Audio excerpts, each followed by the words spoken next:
bukan karena melihat, tetapi karena firman-Nya yang selalu meneguhkan kita.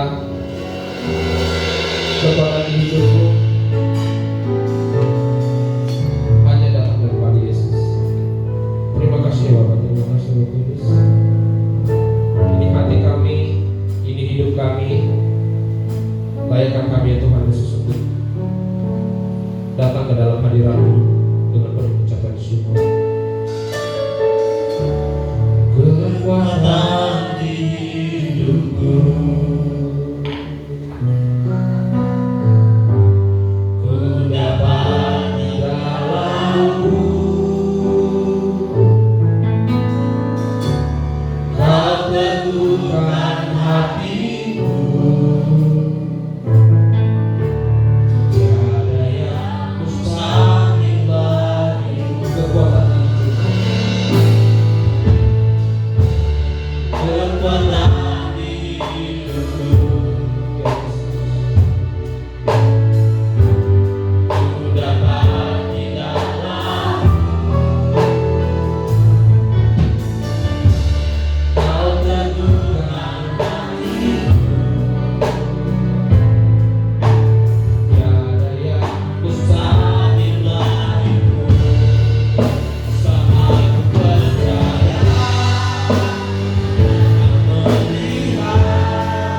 namun karena firman-Mu yang selalu digenapi hidupku. Percaya bukan karena melihat, namun karena firman-Mu tiada pernah berubah.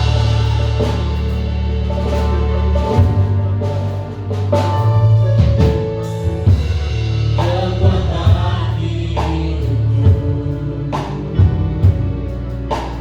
ku dapat di dalam-Mu. Kau teguhkan hatiku, tiada yang mustahil bagimu. Sama percaya, karena melihat, namun karena firman-Mu yang selalu digenapi hidupku. Percaya bukan karena melihat, namun karena firman-Mu tiada pernah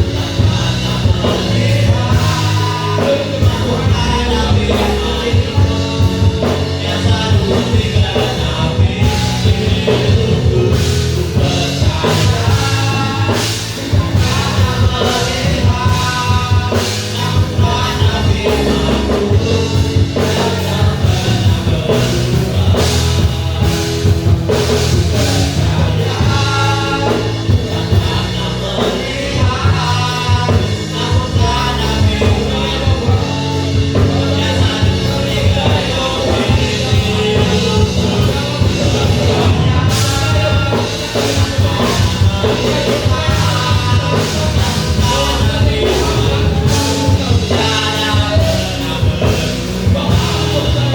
firman-Mu tiada pernah berubah. Percaya karena melihat, namun karena firman-Mu yang selalu digenapi hidupku.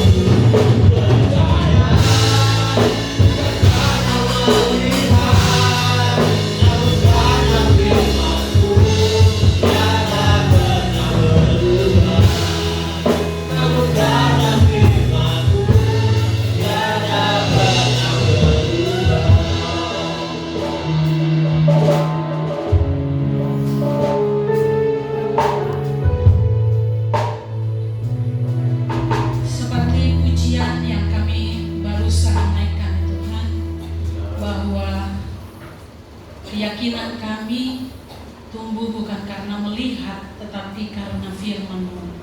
Kami percaya setiap kali kami mendengar firman, kami percaya bahwa ada kuasa yang akan bekerja dengan nyata, yang membuat kami tetap tegak berdiri di tengah-tengah kehidupan yang tidak mudah bagi kami. Banyak hal yang membuat kami ragu, banyak hal yang membuat kami takut untuk melangkah. Tetapi firman-Mu senantiasa meneguhkan kami. Hari ini biarlah peneguhan daripada Tuhan yang akan kami terima membuat kami kembali kuat untuk menjalani setiap waktu yang masih Tuhan percayakan. Berkati saat kami mendengarkan firman Tuhan, berkati hamba-Mu yang menyampaikannya. Biarlah kuasa-Mu saja yang boleh hadir dan nyata di tengah-tengah pemberitaan firman-Mu. Di dalam nama Tuhan Yesus Kristus kami telah berdoa. Amin.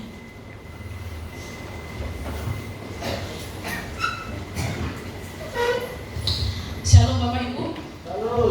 Ya, puji Tuhan, hari ini setengah dari kursi yang disediakan yang hadir, setengah lagi ya tidak ada. Ada apa Bu ini? Hatinya di sini, tapi jasmaninya nggak di sini gitu ya, badannya nggak di sini, hatinya yang di sini. Ya. Yang lain jasmaninya, badannya di sini, hatinya di sini nggak? Di sini ya, amin, puji Tuhan. Ya, hari ini Bapak Ibu saya lanjut kembali untuk menyampaikan firman Tuhan dalam seri khotbah di bukit, dan hari ini kita masih dalam pasalnya yang ke-6 dengan topik yang berbeda.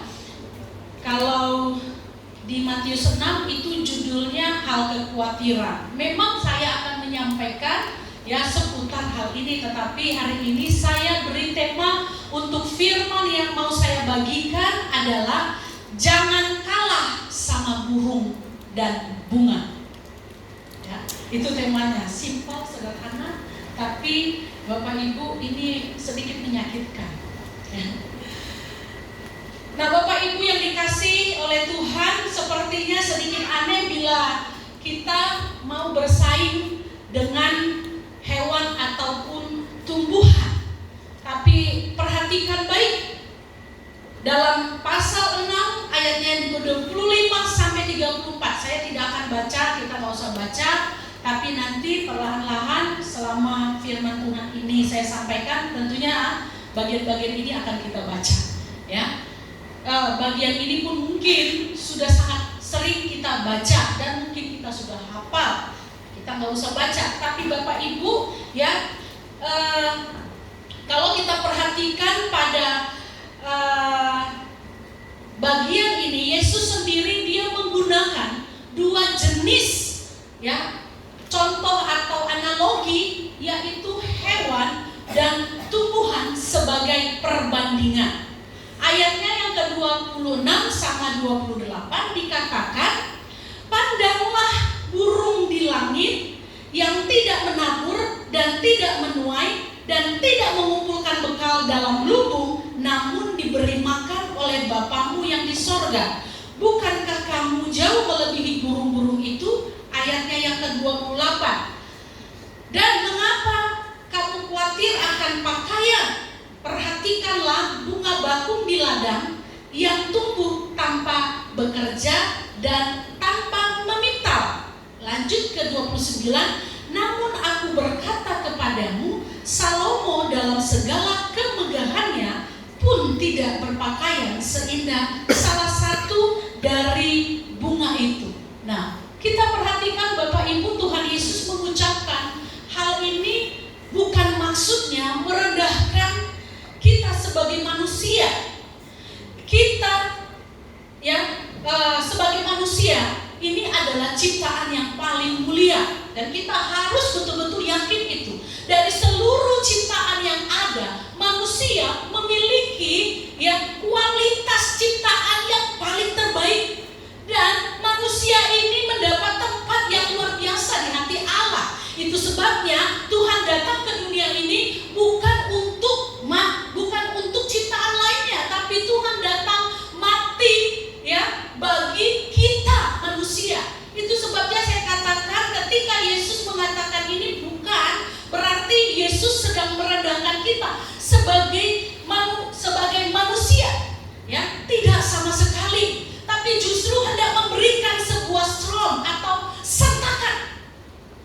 Ya, dia hendak memberikan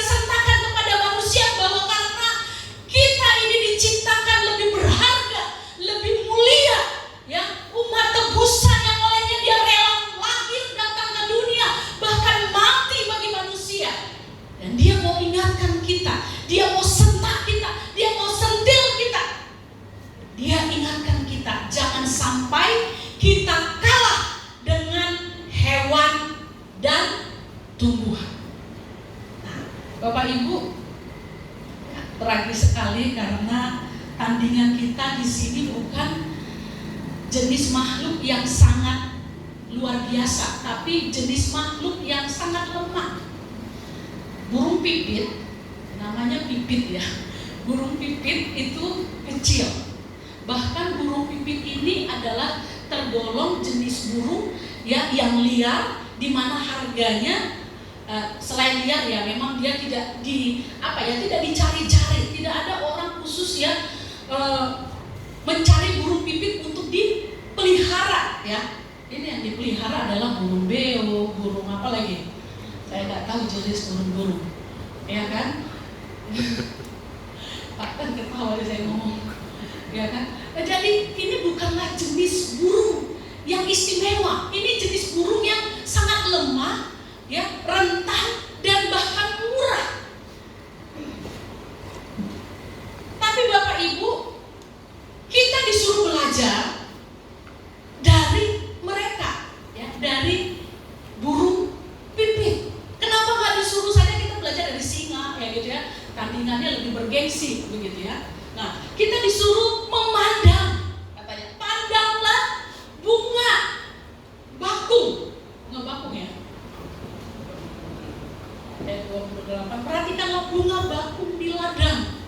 Nah, Bapak Ibu, bunga bakung di ladang ini bukanlah bunga yang bunga yang populer. Ini bunga yang bukan sengaja ditanam seperti yang sekarang ini sedang tren ya, bunga bunga janda bolong ya. Janda bolong tuh punya nilai, punya harga yang tinggi. Saya kaget karena janda bolong tuh satu lembarnya 30 juta. Apa benar ya 3 juta apa 30 ya? 3 juta kalau nggak salah saya dengar ya di televisi. Jadi Yuni Sarah menyampaikan bunga ini harganya, saudara tahu nggak nih harganya ini luar biasa. Satu lembar ini nilainya 3 juta. Bayangkan kalau satu layu atau mati, maka kita kehilangan 3 juta. Nah, kalau satu bunga dalam pot bunga janda bolong ini ada 5, hitung saja sudah berapa? 3 kali 5 udah 15 juta. Ya, sakit kepala mikirin itu. Ya, ini bukan bunga yang punya nilai yang mahal, tapi ini adalah bunga biasa yang liar, dia tumbuh di ladang. Tapi dikatakan oleh Tuhan kita harus lihat pada mereka, kita belajar sama mereka. Ya memang sangat tragis ya, Tuhan memberikan 2 contoh kehidupan dari hewan dan tumbuh-tumbuhan untuk kita belajar dari mereka. Ya, untuk kita melihat cara mereka. Nah, Bapak Ibu yang dikasih oleh Tuhan, ketika saya renungkan firman Tuhan ya kemarin, saya coba melihat ya keluar, saya cari burung pipit. Ya, saya cari kayak orang stresnya keluar, saya coba lihat di mana sih burung pipit. Saya ingin memperjelas seperti apa burung pipit itu. Walaupun ya sering saya lihat juga terbang-terbang, tapi sepintas lalu saja. Tapi ini saya coba amati, saya lihat gitu ya. Nah, dengan lucunya kemarin ada beberapa atau 2 itu ya di sekitar jalan itu burung pipit ya mendarat, dan di situ coba untuk mematok-matok jalan begitu. Saya lihat dia lihat ke kanan ke kiri begitu cepat sekali ya, ini begini. Baru terbang sedikit. Sepertinya ketika saya lihat ini burung yang bebas sekali, tidak ada beban, tidak ada sepertinya raut-raut ya kesulitan terpancar di rona wajahnya. Nah, Bapak Ibu, firman Tuhan katakan, Yesus katakan, pandanglah. Nah, ketika saya memandang burung itu, saya melihat apa yang dikatakan oleh Tuhan. Kenapa kita harus belajar dari mereka? Kenapa kita harus memandang kepada mereka? Kalau saya katakan tadi, burung dan tumbuhan ini adalah bukan hewan atau tumbuhan yang populer, hewan tumbuhan yang nilainya mahal, yang kuat, yang strong, tidak. Tapi mereka adalah jenis ciptaan Tuhan yang paling terkecil dan juga lemah. Bahkan tidak dianggap, tetapi mereka ya, saya lihat burung aja, saya nggak lihat bunga, tapi saya pandang burung itu ya, dia hidup begitu bebasnya ya, dia hidup begitu lepasnya, tidak ada sedikit pun ya saya melihat rona-rona tekanan di dalam dirinya. Nah Bapak Ibu, terkadang wajah burung lebih terlihat cakep dan cute daripada manusia. Kalau saya dari sini bisa memandang Bapak Ibu, tapi Bapak Ibu kan nggak bisa memandang keseluruhan yang ada di ruangan ini. Ya, minta maaf kalau saya melihat burung kemarin sama saya melihat Bapak Ibu yang sekarang ini hadir, kayaknya hari ini nggak kalah cakep dengan burung-burung yang saya lihat kemarin. Karena apa? Saya melihat ada begitu banyak Bapak Ibu sekarang yang hadir menyimpan, ada banyak simpanan di dalam dirinya. Simpanan itu kalau berupa uang masih enak, tapi ini yang disimpan ini kekhawatiran, beban, masalah. Makanya ada yang duduk mendengarkan, ada yang tapi ada juga yang semangat dengan senyum dan hati yang siap mendengarkan firman Tuhan. Nah, Bapak Ibu, burung kemarin yang saya lihat itu, yang saya saksikan itu begitu lepasnya, begitu sukacitanya, wajahnya tidak menyimpan yang namanya kekhawatiran ataupun beban. Bapak Ibu, jangan sampai kita kalah dengan burung, jangan sampai kita kalah dengan bunga. Nah, Tuhan mengajak kita untuk memandang kepada burung, untuk memandang kepada tumbuh-tumbuhan, bunga. Supaya apa? Supaya kita sejenak belajar sedikit dari mereka. Mari kita belajar hidup tanpa beban. Bapak Ibu, siapa di sini yang tidak pernah khawatir? Ada? Tidak ada. Tentunya semua kita di tengah-tengah dunia ini, termasuk saya, ya, tidak ada yang bebas dari rasa khawatir. Tidak pernah, tidak ada yang tidak khawatir. Semuanya pasti dilanda kekhawatiran.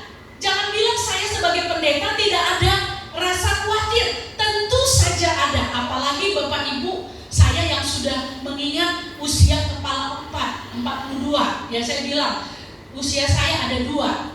Secara administrasi, ya kenegaraan, saya 42 tahun. Tapi secara real saya dilahirkan oleh ibu saya 43 tahun. Jadi ceritanya dulu itu saya dimudahkan, ya supaya nggak terlalu tua, ya masuk SMP. Jadi guru saya bilang, usiamu dipermudah ya. Jadi tadi tahun lahirnya 77 jadi 78. Nah itu ceritanya. Jadi usia saya ini 43 realnya, tapi secara administrasi negara 42 tahun.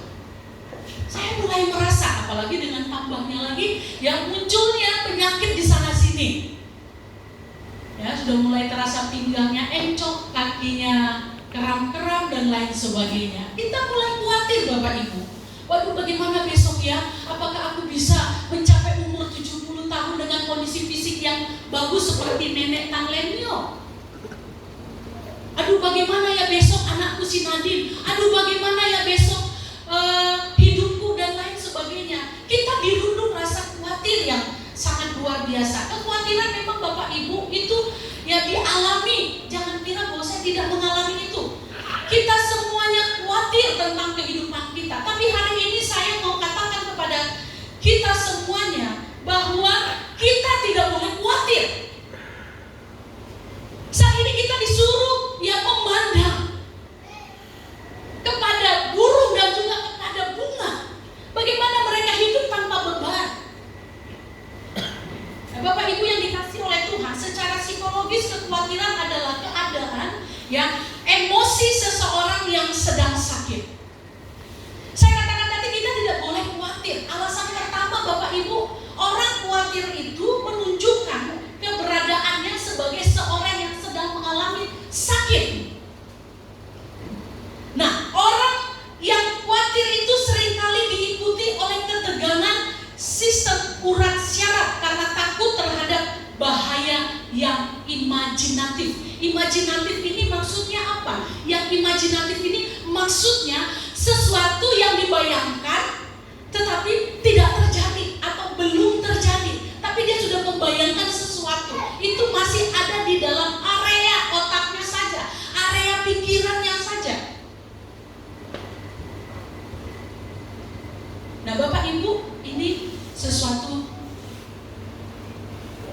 tidak baik. Bapak Ibu, ketika kita khawatir, kekhawatiran ini dapat menghasilkan beberapa gejala fisikal yang akan muncul. Itu sebabnya kita nggak boleh khawatir. Khawatir tadi saya katakan menunjukkan bahwa kita sedang mengalami sakit. Mungkin ya kita sehat, terlihat sehat, tapi secara psikologi kita sedang mengalami sebuah ketegangan syaraf dalam diri kita. Dan kalau itu kita biarkan, itu akan mempengaruhi ya pikiran, akan mempengaruhi juga fisik kita. Misalnya Bapak Ibu, kita akan mengalami ya ketegangan dalam diri kita. Kita mengalami jantung berdebar, kita akan mengalami sesak napas, kita akan berkeringat, kita akan gemetaran, mulut kita akan terasa kering, akan terjadi perubahan suara, pusing atau bahkan pingsan. Nah Bapak Ibu coba selidiki, apakah akhir-akhir ini ya kita sering atau pernah mengalami gejala-gejala yang seperti ini. Nah kalau kita mengalami gejala-gejala seperti ini, sangat mungkin kita sedang mengalami kekhawatiran. Bahkan Bapak Ibu para ahli mengatakan bahwa kekhawatiran itu kalau nggak bisa kita kendalikan, itu akan menimbulkan berbagai penyakit. Apa itu penyakit yang akan muncul ketika kekhawatiran datang? Itu sebabnya Tuhan bilang kalau di sini lembaga lain ya mengajak di situ dibuat judul hal kekhawatiran. Nah, kekhawatiran ini Bapak Ibu ya bukan saja mengganggu kita secara psikologi, tetapi juga akan mengganggu kesehatan kita. Ya, akan menimbulkan banyak masalah dalam diri kita. Itu sebabnya jangan khawatir. Ayat 25 dikatakan, karena itu aku berkata kepadamu, janganlah khawatir. Sebab khawatir itu yang akan mengganggu pikiran kita, semangat kita, mental kita, bahkan juga kesehatan kita. Apa yang terganggu Bapak Ibu? Nah, menurut para ahli dikatakan penyakit-penyakit yang muncul akibat daripada khawatir itu adalah penyakit kardiovaskuler. Ya, lalu apalagi gangguan pencernaan, apalagi tekanan darah tinggi, apalagi sakit kepala, apalagi akan mengalami gangguan kulit, lalu apalagi sulit buang air besar. Nah, coba ya lihat, kalau kita sulit buang air besar, itu indikasi bahwa kita sedang khawatir. Ada yang sulit membuang air besar? Nah, saya lancar jaya. Jadi berarti saya sedang tidak khawatir. Bapak Ibu coba selidiki. Jangan-jangan kita sedang mengalami sebuah kekhawatiran. Memang Bapak Ibu bahwa khawatir itu manusiawi. Yang namanya manusia itu rentan dengan khawatir. Tapi orang yang terlalu khawatir dan sangat khawatir, dikit-dikit khawatir, dia akan menjadi masalah. Dan inilah yang disampaikan oleh Tuhan kepada kita semua. Janganlah kamu khawatir akan hidupmu.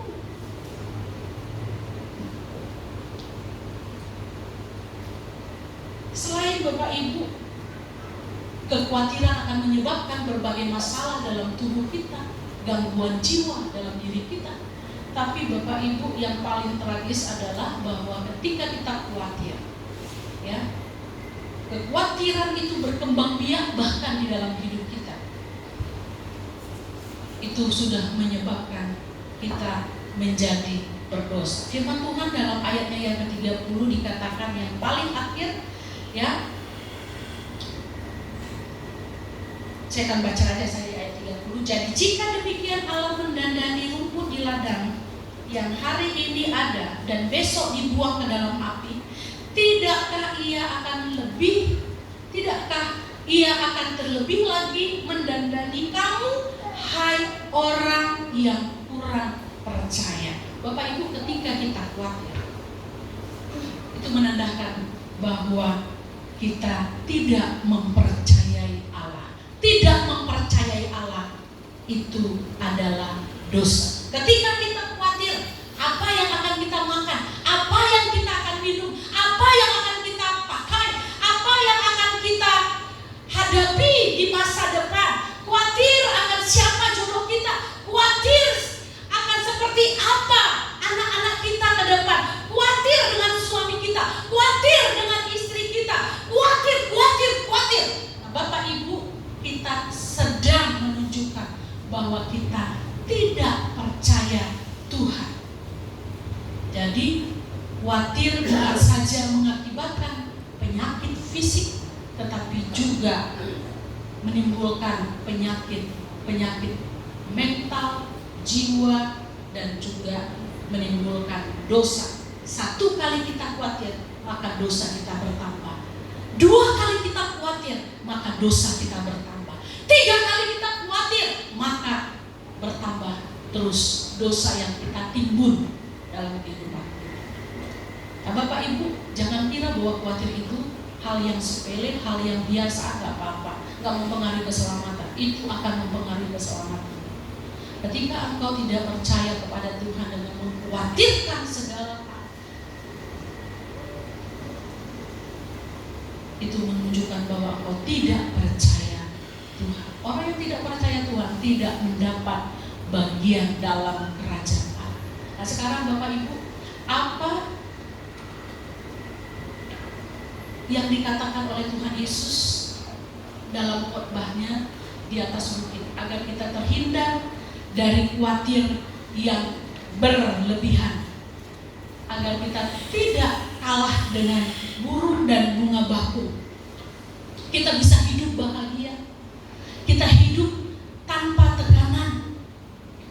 Untuk apa kita bisa memiliki dan menikmati semua isi dunia ini kalau kita tidak bahagia, tertekan dan ketakutan?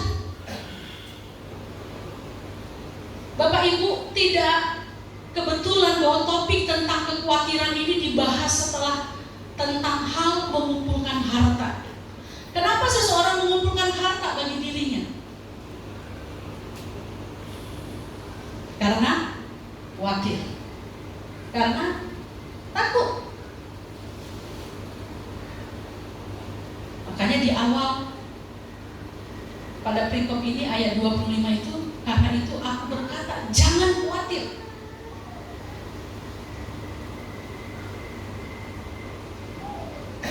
Nah, Bapak Ibu, bagaimana supaya kita tidak khawatir dan tidak menambah kekhawatiran dalam hidup kita?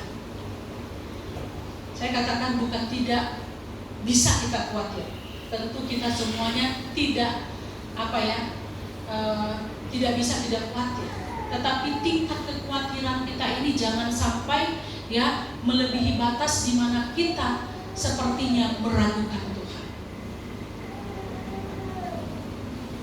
Hari ini saya akan menyampaikan 2 hal yang harus kita lakukan sesuai dengan apa yang disampaikan oleh Tuhan Yesus pada kita dalam perikop ini. Nah, Bapak Ibu, perhatikan ayatnya yang ke-25b. Bukankah hidup itu lebih penting daripada makanan, dan tubuh itu lebih penting daripada pakaian? Nah, perkataan Tuhan Yesus ini sangat benar bahwa Bapak Ibu, makanan tidak lebih penting daripada hidup. Kalau tidak hidup, tidak ada hidup, makanan itu gak jadi penting. Begitu juga pakaian itu seindah apapun yang kita punya, tidak berarti kalau tidak ada tubuh.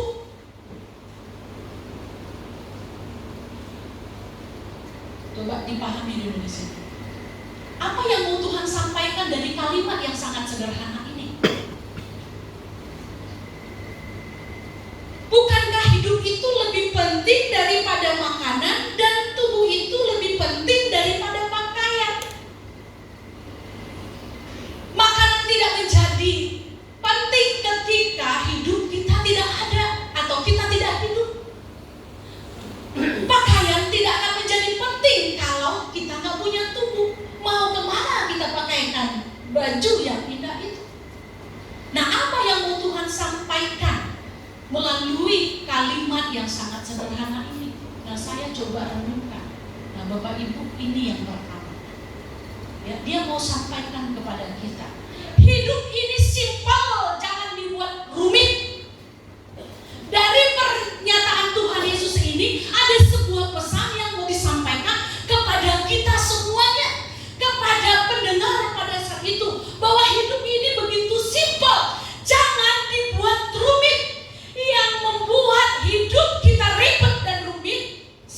Bapak Ibu? Biasanya bukan dari luar sana. Itu yang membuat hidup kita ribet dan rumit itu diri sendiri. Karena apa Bapak Ibu? Manusia ini penuh dengan keinginan atau naluri kepuasan yang sangat tinggi. Nah, jadi itulah yang menjerat kita pada pusaran kekhawatiran. Keinginannya, naluri untuk menikmati kepuasan itu sangat tinggi dalam diri manusia.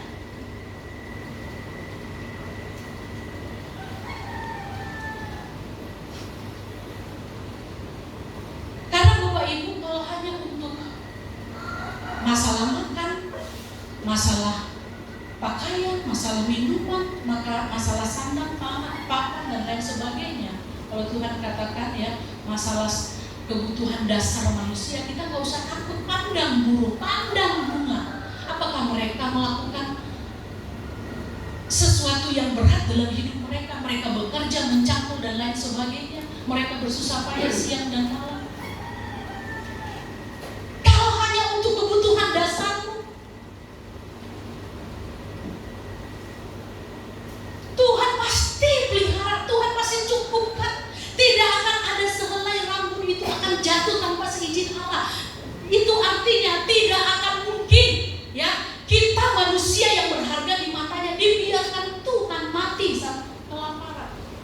Saya belum pernah lihat Bapak Ibu, betul. Saya belum pernah lihat ada orang ya karena kelaparan mati, tapi karena kekenyangan ya.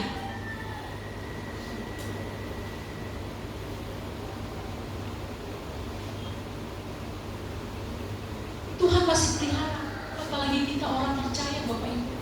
Tidak akan pernah dibiarkan kita mati kelaparan. Tuhan akan siapkan. Sebab itu tidak usah ya terlalu memusingkan. Besok aku makan apa? Besok aku pakai apa? Anak-anakku bagaimana? Rumahku seperti apa? Walaupun semuanya itu ya dikatakan itu dicari oleh orang-orang dunia ini, kita pun tentu membutuhkan itu. Tapi Tuhan mau katakan kepada kita, tidak usah ribet, tidak usah rumit, jangan buat dirimu rumit. Nikmati apa yang ada di hadapanmu hari ini, syukuri yang ada di hadapanmu hari ini. Tidak usah membayang-bayangkan, mengimajinasi sesuatu yang kamu belum dapat. Pikirkan. Itu sebabnya Bapak Ibu, saya mau katakan ya, sederhanakan pikiran dan keinginan kita. Keinginan kita itu disederhanakan. Kalau kita dapat menyederhanakan keinginan kita, tentunya pikiran kita pun tidak berat. Karena terlalu banyak keinginan yang kita ciptakan dalam diri kita. Itu sebabnya pikiran kita menjadi berat, memikirkan dan mengkhawatirkan ya hal-hal yang tidak dapat kita pikul. Bapak Ibu, semakin tinggi keinginan, maka semakin tinggi juga kekhawatiran yang akan mungkin kita alami dalam hidup kita.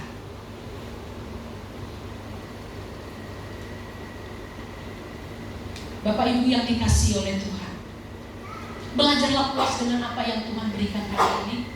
Nikmati dan syukuri apa yang Tuhan beri hari ini. Hari besok ya, jangan menjadi beban kita. Jangan terlalu banyak keinginan. Firman Tuhan katakan bahwa orang dijerat oleh berbagai bentuk keinginan.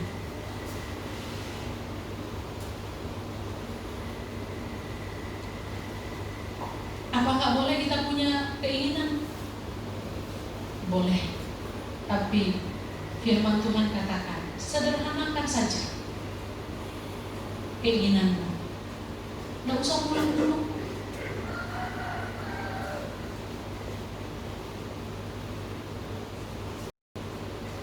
Itu yang pertama. Yang kedua, ayat 27 dan ayatnya yang 34 dikatakan, siapakah di antara kamu yang karena kekhawatirannya dapat menambahkan sehasta saja pada jalan hidupnya? Ayatnya ke-34, sebab itu janganlah kamu khawatir akan hari esok, karena hari esok mempunyai kesusahannya sendiri. Kesusahan sehari cukuplah untuk sehari. Nah, yang kedua Bapak Ibu, supaya kita tidak khawatir dan tidak menambah kekhawatiran lagi dalam kehidupan kita. Yang kedua, jangan meminjam beban esok untuk hari ini. Tadi yang pertama ya, bahwa kita harus sederhanakan keinginan dan pikiran kita. Karena hidup ini begitu simpel ya. Jadi jangan dibuat rumit. Kalau hanya untuk makan, minum dan lain sebagainya, nggak usah khawatir. Burung di udara saja dikatakan Tuhan pelihara. Bunga bakung pun Tuhan dandani. Kita orang percaya lebih diperhatikan. Tidak akan mungkin kita menjadi kelaparan dan akhirnya mati karena kelaparan. Kalau kita tetap percaya kepada Tuhan, kalau kita masih tetap mau berusaha, saya percaya Tuhan akan tolong kita. Amin. Nah, yang kedua Bapak Ibu, jangan meminjam beban esok untuk hari ini. Mengkhawatirkan hari esok sama dengan meminjam beban hari esok untuk hari ini. Nah, padahal kesusahan itu kan belum tentu Bapak Ibu ya terjadi. Itu masih ada dalam imajinasi kita, dalam pikiran kita saja. Belum tentu beban itu terjadi esok, dan esok juga belum tentu masih milik kita. Jadi nggak usah membawa atau meminjam beban hari esok untuk kita pikul hari ini. Biarlah untuk beban esok itu kita hadapi esok, hari lepas hari, satu demi satu. Demikianlah kita menjalani setiap waktu yang Tuhan beri dengan kesusahan, dengan tantangan, dengan kesulitannya masing-masing. Nggak usah memikirkan, aduh bagaimana besok ya. Ya sudahlah, besok itu biarkan besok kita hadapi. Dan tentunya selalu ada jalan keluar kalau kita berjalan bersama dengan Tuhan. Amin. Bapak Ibu, bukan berarti ya saya mau mengatakan kepada kita, dengan kita mencoba membatasi diri kita menghadapi ya setiap hari tanpa memikirkan atau terbebani, bukan memikirkan ya maksud saya, tapi tanpa terbebani dengan apa yang akan terjadi esok hari ya, kita mengabaikan. Saya bukan mau berkata bahwa kita mengabaikan ya tanggung jawab kita ya dalam hidup ini. Saya bukan mau berkata bahwa kita ya meniadakan perencanaan hidup. Kita tetap harus merencanakan. Kita harus buat program. Kita harus memanage kehidupan kita di masa yang akan datang. Beda merencanakan dan mengkhawatirkan. Kalau orang yang khawatir pikirannya sebatas berimajinasi atau membayang-bayangkan sesuatu yang belum terjadi. Tetapi orang yang berencana atau membuat perencanaan itu adalah orang yang dia mampu berbuat untuk meminimalkan rasa takut akan hari esok. Artinya ya, orang yang berencana itu membuat semacam target-target dalam hidupnya. Dia membuat sebuah rencana-rencana untuk masa depannya, sehingga ketika masa depan itu datang, apapun bentuknya, dia telah siap karena dia sudah merencanakan dengan sebaik mungkin ya hal-hal yang akan diperlukan untuk di masa yang akan datang.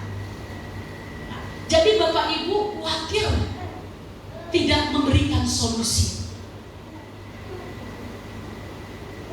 Jadi lebih tepat kalau kita berkata ya bahwa khawatir tidak boleh, tapi berencana dan merencanakan, mengatur kehidupan kita untuk hidup di masa yang akan datang, itulah yang harus kita lakukan. Dikatakan oleh firman Tuhan ayatnya 27, siapakah di antara kamu yang karena Kekhawatirannya dapat menambahkan serasa saja pada jalan hidupnya. Kekhawatiran tidak akan pernah membawa kita kepada solusi. Yang ada membawa kita dan menyeret kita kepada pusaran rasa takut yang tidak berhenti.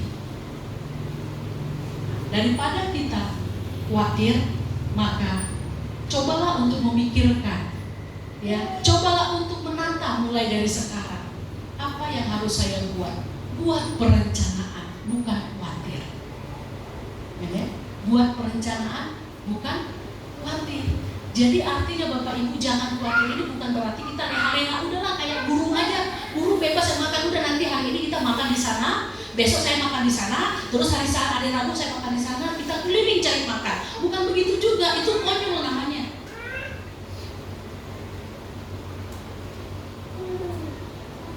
Kita harus tetap bekerja. Kita merencanakan sesuatu untuk hari esok supaya kita meminimalkan rasa khawatir itu muncul dalam diri kita. Kita memang gak boleh membawa beban hari esok untuk hari ini. Tapi supaya hari esok tidak menjadi beban bagi kita dan tidak menjadi pikiran dalam diri kita, maka mulai hari ini kita tata, buat perencanaan dalam hidup kita.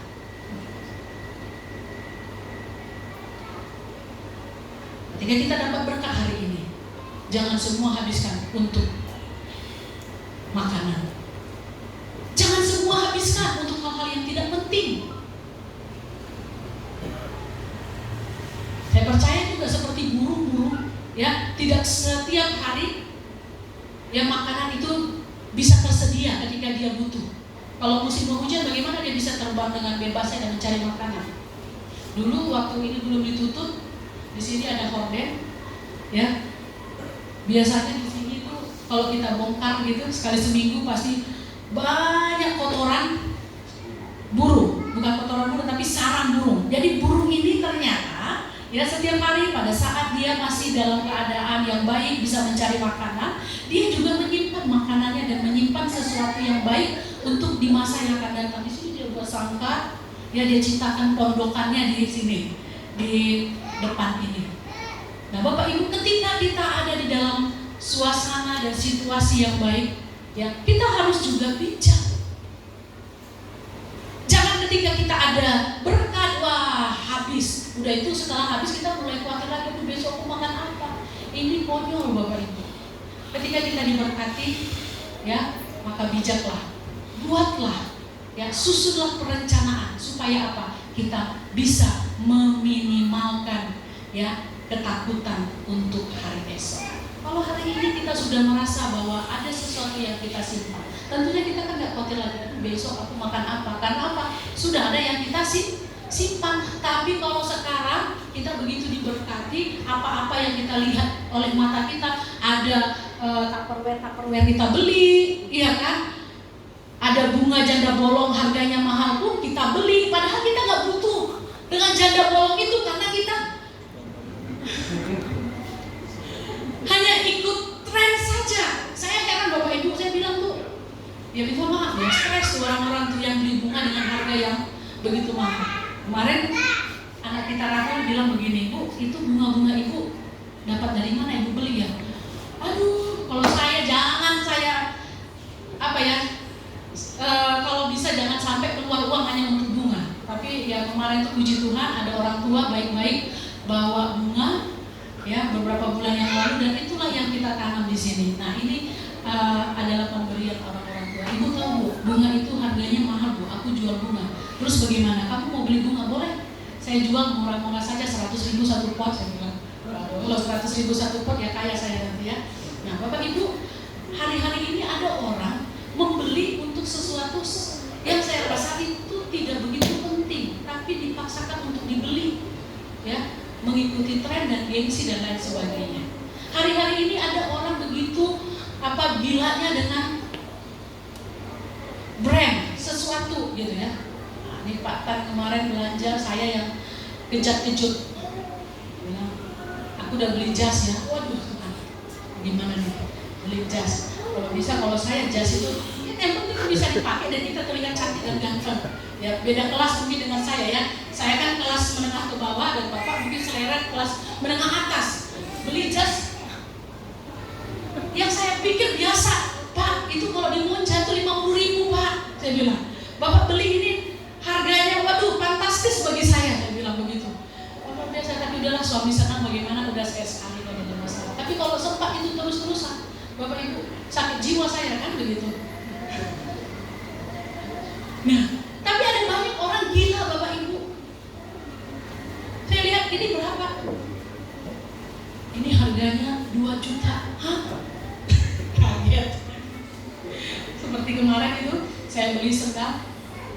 Ibu Rini, Ibu Asmida bilang, waduh Bu, aku daripada beli sendal itu mendingan aku untuk makan beli beras pun cukup sebulan.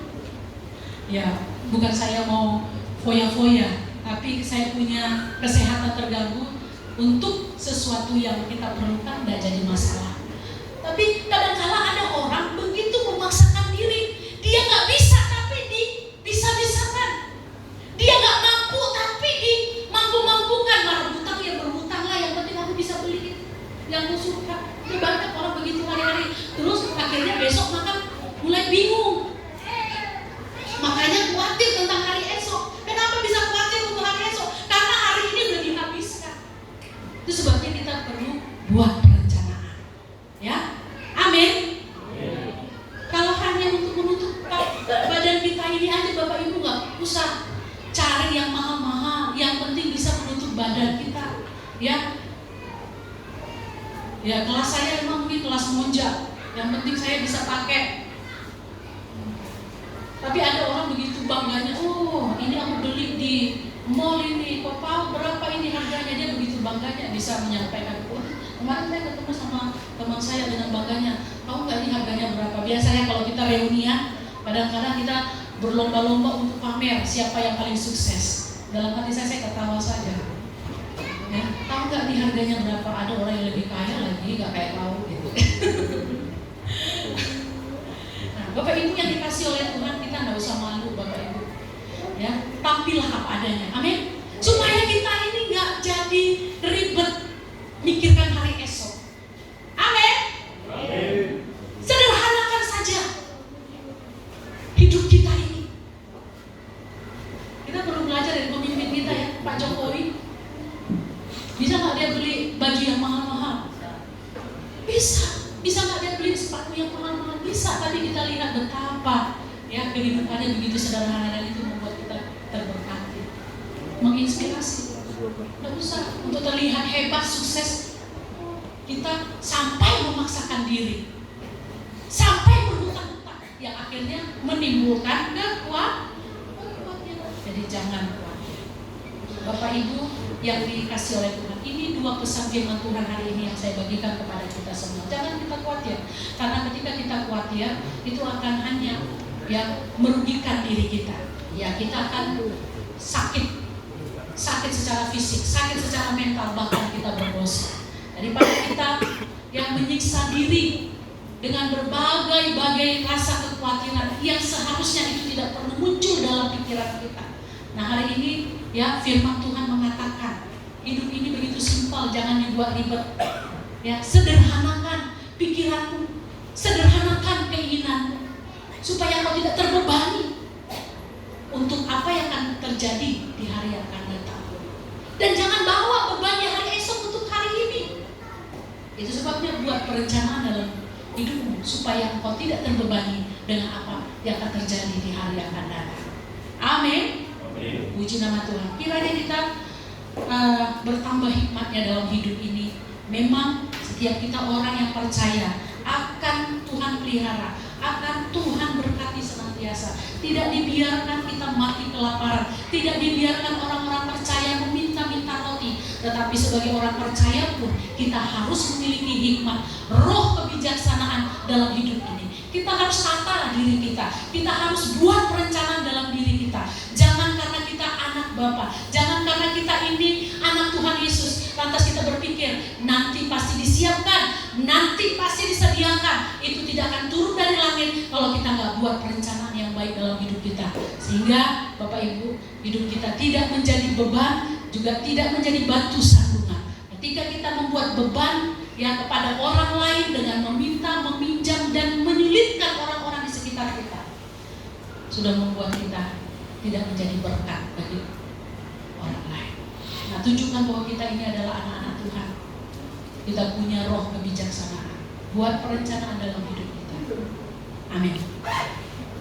Bapa, di dalam nama Tuhan Yesus Kristus, kami bersyukur untuk hari ini, untuk firman-Mu mengajarkan kepada kami kalau burung dan tumbuh-tumbuhan saja dapat Tuhan pelihara begitu indahnya, dan kami pun tentunya sebagai orang yang Engkau sudah tebus, Engkau kasihi, kami dipelihara oleh Tuhan.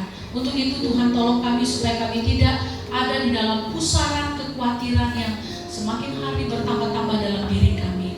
Kekhawatiran yang muncul dalam diri kami sering sekali terjadi bukan karena faktor-faktor di luar diri kami, tapi semua terjadi oleh karena apa yang kami buat sendiri dalam hidup kami. Beban yang kami buat adalah karena kebodohan kami. Dan sebab itu Tuhan, Engkau tolong kami supaya kami lebih berhikmat dalam hidup ini, bahwa sesungguhnya sebagai orang percaya kami perlu Tuhan menata kehidupan kami, sehingga kami dapat meminimalkan segala Tuhan resiko yang terjadi di masa yang akan datang tanpa terbebani